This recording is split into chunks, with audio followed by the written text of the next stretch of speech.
Bonjour à tous et à toutes, bienvenue dans cette nouvelle vidéo. J'ai une question à vous poser. Avez-vous des animaux? Si vous n'avez pas d'animaux, vous allez quand même apprécier cette vidéo, vous allez l'adorer, vous allez liker, partager, vous abonner. Et si vous en avez, eh bien vous allez encore plus pouvoir vous attacher au personnage et du coup avoir encore plus peur. Dans tous les cas, allez me faire chauffer le popcorn, éteignez la lumière, foutez-vous devant votre écran avec vos écouteurs et c'est parti pour une nouvelle vidéo Thread d'horreur.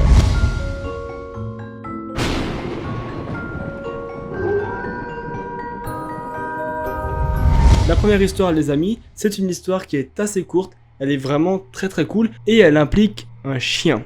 Bon, dit comme ça, c'est pas la meilleure histoire du monde, mais vous inquiétez pas, elle est pas mal. En gros, la première histoire, c'est celle de Dylan. Dylan, il nous explique qu'il est en pleine soirée et qu'il est vraiment en train de se taper une bonne murge, comme on dit. Est-ce que ça se dit ça, murge? N'hésitez pas dans les commentaires à me dire si vous prononcez parfois le mot murge. Ça ne m'intéresse pas du tout de le savoir, mais référencement. Donc Dylan, il est en pleine soirée, il est en train de boire, et il se rend compte d'un truc, c'est que s'il boit plus et qu'il dépasse en gros le taux d'alcoolémie qu'il a actuellement dans le sang, qui est déjà bien élevé, il ne va pas pouvoir rentrer chez lui en un seul morceau, tout simplement. Donc il décide d'arrêter de boire et d'aller prendre le bus. Il nous dit qu'à ce moment-là, il est déjà 2h du matin, donc il est déjà bien tard. Et il nous dit qu'en plus, il a chez lui une chienne et que celle-ci va probablement attendre pour aller faire le pipi du soir. Il nous dit alors qu'il va arriver chez lui, que sa chienne est prête pour sortir. Il va donc aller faire un tour dehors et il nous dit que l'air va lui faire du bien, ça va lui remplir les poumons, ça va un petit peu le faire dégriser. Et sa chienne, elle par contre, n'est pas du tout à l'aise. En gros, il nous dit qu'il a une laisse d'environ 3 mètres et qu'il peut sentir qu'au bout de la laisse, elle ne tire pas du tout. Souvent, quand vous promenez votre chien, il aura tendance à tirer un peu la laisse parce qu'il veut toujours aller de plus en plus loin et c'est à vous en fait de tirer. C'est le but d'une laisse en fait, j'ai pas besoin de vous l'expliquer. Sauf que là, elle nous dit vraiment qu'elle tire pas du tout la laisse et qu'en fait, elle est même un peu trop proche de lui. Ça et aussi, elle a l'air de regarder derrière elle. En gros, de temps en temps, elle marche et de temps en temps, elle va se retourner et regarder derrière Dylan. Dylan, il comprend tout de suite que c'est un comportement qui n'est pas normal, mais il va pas spécialement s'inquiéter parce qu'il nous dit très joyeusement qu'il fait environ 1m86 pour 80 kg. Est-ce que tu étais obligé de le dire Non, écoute, Dylan, il y a des gens qui vont au gym et qui n'ont pas cette carrure, ok? Après plusieurs minutes, la chienne de Dylan va continuer à avoir un comportement assez bizarre et là, elle va faire un truc qui va vraiment faire comprendre à Dylan qu'il y a un problème, c'est qu'elle va se retourner et qu'elle va commencer à marcher vers Dylan. Dylan, il va alors pouvoir remarquer qu'elle a les poils hérissés et la queue levée. Mais pour ceux qui ont des animaux, vous comprenez que c'est pas un comportement qui est normal. Dylan, à ce moment-là, il est sûr qu'il y a un truc qui va pas, sauf qu'il peut pas dire quoi. Jusqu'au moment où la chienne regarde vraiment derrière Dylan et commence à montrer les crocs. Dylan y comprend alors que le danger vient probablement de derrière lui et il se retourne et il va tomber sur un truc qu'il n'attendait absolument pas. En se retournant, il y a quelqu'un qui est nez à nez avec lui. Donc en gros, Dylan, lui, il est en train de dégriser, il s'est retourné et il a dû avoir cette réaction. Oh. Dylan, il nous dit que là, il a la frousse de sa vie et surtout que le mec le regarde droit dans les yeux, nez à nez, et qu'il ne fait absolument aucun mouvement. Il est vraiment stoïque, c'est une statue, et il est uniquement devant lui en train de le regarder, les mains dans les poches. Dylan, il nous dit qu'à ce moment-là, il n'est pas capable de nous dire s'il avait quelque chose dans les mains, mais il sait qu'il a gueulé sur le gars et que celui-ci est tout simplement parti. Dylan, il va alors courir jusqu'à chez lui, s'enfermer, et il nous dit qu'il ne va plus jamais revoir l'homme, mais qu'il a vraiment bien stressé cette nuit. Ça, c'est un des trucs, et je pense que je l'ai déjà parlé sur la chaîne, qui pour moi me fait vraiment peur, c'est d'avoir trop bu ou trop pris de substances illégales, même si, bon, je prends pas de cocaïne et tout là, calmez-vous, mais en tout cas, de ne pas être dans mon état normal, pour être dans un état où je pourrais me défendre ou comprendre la situation. Et c'est bien que Dylan, il est arrêté en fait de boire, parce que même s'il prenait les transports en commun, il allait pas être capable de se défendre face à quelqu'un. La deuxième histoire, les amis, c'est une histoire qui est déjà un petit peu plus flippante et cette fois-ci on va un petit peu sortir des animaux et des gens dans la rue qui te suivent pour passer à quelque chose de bien plus étrange. En effet, cette histoire nous est racontée par Quentin, c'est un Français qui habite au Québec. Il nous dit que ce jour-là, il est avec sa femme et son enfant et qu'ils ont décidé d'aller se balader un petit peu et d'aller faire du camping. Il nous dit qu'il planifie environ de rester 6 jours dans la forêt et que comme on est au Québec, il faut pas longtemps avant de trouver de beaux lacs où l'on peut camper tranquillement.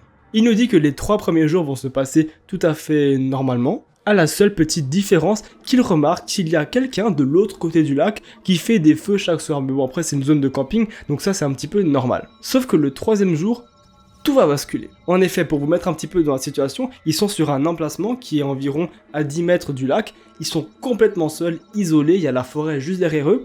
Et ils sont dans un minivan, camping-car, vous l'appelez comme vous voulez. Et du coup, ils sont bien assez isolés pour être totalement seuls en fait. Sauf que cette journée-là, ils vont aller faire un petit peu de randonnée. Et en revenant, ils vont remarquer que entre leur minivan et le lac, il y a un petit spot pour faire du feu et que le feu est déjà allumé. Chose étrange puisqu'ils sont censés être tout seuls. Quentin il va alors s'approcher et il va remarquer qu'il y a un homme qui a tout simplement commencé un feu dans ce spot et qui est assis en train de brûler des chamallows. Alors chamallows, marshmallows, me faites pas chier. Il va donc aller vers cet homme et il va dire à sa femme un petit peu en râlant parce que c'est un Français. Les Français, quand on s'exporte, on ne change absolument pas, on ne change rien du tout, on est terrible. Vous vous rendez compte que les Français, quand on tombe sur nous, on n'est jamais une bonne nouvelle. Donc le gars va forcément faire ce truc hyper français qui est « Oh, il aurait pu trouver un autre emplacement, hein. » Ce « ran » là, les gars, il est terrible. Et je le sais parce que je l'utilise aussi, donc c'est pas vraiment de notre faute, on est né comme ça, ok, c'est dans notre ADN. Et donc là, il va sortir le petit « ran » et il va dire... Il va simplement dire que la forêt était assez grande pour qu'il aille camper ailleurs, ce qui n'est pas forcément faux. Notre ami va alors commencer à discuter avec l'homme, mais celui-ci n'est absolument pas réceptif. En gros, on lui pose des questions, mais il ne les regarde même pas, il regarde juste son feu, son marshmallow, et c'est tout. Quentin il va alors commencer à s'énerver, il va lui dire « Écoute, là t'es un petit peu sur notre spot, donc si tu pourrais dégager tout simplement ». Mais le gars, il veut rien savoir et va continuer à rester avec eux. Et là, sa femme va venir et va demander à Quentin où est-ce qu'il a mis les marshmallows. Celui-ci va alors lui dire où est-ce qu'il les a mis. Et sa femme va tout simplement lui dire qu'en fait, le gars s'est servi dans leur camping-car et est en train de bouffer leurs marshmallows. Là, Quentin, il comprend pas trop parce que c'est pas quelque chose qui se fait. Donc là, il va s'énerver, il va dire au gars de dégager. Et celui-ci va tout simplement partir. Sauf qu'il ne va pas partir dans sa tente qu'il avait d'ailleurs mis juste à côté du camping-car, je vous l'ai pas dit, hein, mais ce mec n'a absolument aucune conscience sociale. Mais en fait, il va repartir dans la forêt. La nuit va alors passer et Quentin va se faire réveiller par un bruit qui retentit dans la forêt, et ce bruit n'est ni plus ni moins qu'un bruit de hache. En effet, durant toute la nuit, ils vont entendre une hache qui frappe contre des arbres. Un petit peu terrifiés que ce soit l'homme bizarre qui soit en train de couper des bûches, ils vont décider de garder un couteau près d'eux durant toute la nuit. Et au matin, ils vont se réveiller et ils vont tomber sur quelque chose qu'ils n'avaient pas prévu du tout, je pense. En effet, en sortant, ils vont remarquer qu'ils sont dans un bûcher. Je vous explique. L'homme, durant toute la nuit, a coupé des bouts de bois pour les mettre tout autour de la caravane et pour en faire un bûcher, la caravane étant au centre. Ils vont alors décider de prendre la caravane et de se barrer à toute vitesse avant que l'homme puisse revenir et allumer le bûcher. Alors est-ce qu'ils étaient venus camper sur le spot de l'homme et il l'a pas trop aimé? Est-ce que d'ailleurs c'est une raison de faire ça? C'est absolument pas, tu parles mon ami. La dernière histoire les amis, accrochez-vous bien parce que je l'ai gardé vraiment le meilleur pour la fin. C'est une histoire qui implique un chat. Je suis le pire vendeur du monde. L'histoire commence avec Inès et son petit frère Dave. Elle nous dit que ce soir-là, elle est seule avec son petit frère et que c'est pas spécialement inhabituel puisque ses parents, de temps en temps, les laissent tout seuls et qu'ils leur font confiance. Il fait déjà nuit et Inès remarque que le chat gratte à la porte. Chose étonnante puisque le chat ne veut jamais rentrer dans la maison selon elle. Elle nous dit qu'à ce moment-là, elle est en train de faire cuire quelque chose au micro-ondes. Elle va alors se diriger vers la porte pour faire entrer le chat. Et en refermant la porte, elle va remarquer derrière elle, à travers la vitre, un homme dans le jardin. Je vous rappelle qu'il fait nuit à ce moment-là, elle va donc mettre une bonne minute avant de pouvoir réellement discerner l'homme dans la nuit, et le micro-ondes va sonner. Elle va donc furtivement se retourner et sursauter, et en regardant de nouveau la fenêtre, elle va remarquer que l'homme n'est plus là. Mais elle en est sûre, il y a bel et bien quelqu'un qui la regarde à travers la fenêtre dans son jardin. Elle va alors commencer à stresser non pas que pour elle, mais aussi pour son petit frère Dave puisqu'elle en a la responsabilité, et elle va remarquer que les lumières du salon sont ouvertes. Elle va alors s'y diriger et remarquer que Dave est proche de la porte. Et celui-ci, en se retournant vers Inès, va chuchoter « Inès, il y a un homme derrière la porte ». Inès ne va rien dire mais acquiescer de la tête, et Dave va alors répliquer « Il dit que c'est papa, mais je sais que c'est pas papa ». L'homme essaie donc de se faire passer pour le père de Inès et Dave, alors que clairement, il n'est pas du tout leur père. Quelques secondes plus tard, des bruits de coups vont retentir sur la porte. Inès, elle va alors éteindre toutes les lumières dans la maison, prendre son frère et se diriger à l'étage dans sa chambre. Les bruits vont alors continuer de plus en plus jusqu'au moment où elle va entendre une voiture se stationner dans son allée. La porte va alors s'ouvrir et à ce moment-là, elle est sûre et certaine que c'est l'homme qui réussit à rentrer. Heureusement pour elle, la personne qui va traverser la porte de sa chambre, c'est son père qui va leur faire un gros câlin et qui va tout de suite les mettre au lit. Le père d'Inès et Dave va quand même remarquer que sur la porte, il y a des traces de coups et des lacérations dues à un couteau sur la porte. Le lendemain matin, les nouvelles vont tomber et elles sont plutôt graves. Un des voisins de Inès et Dave a été durant la nuit sauvagement massacré. Inès et Dave sont donc passés à 2 doigts de se faire tuer complètement.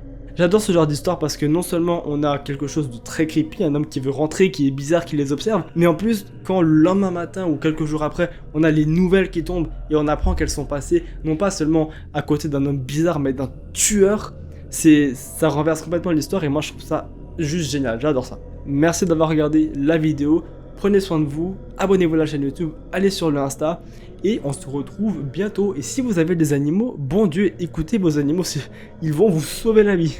Allez, salut tout le monde, ciao.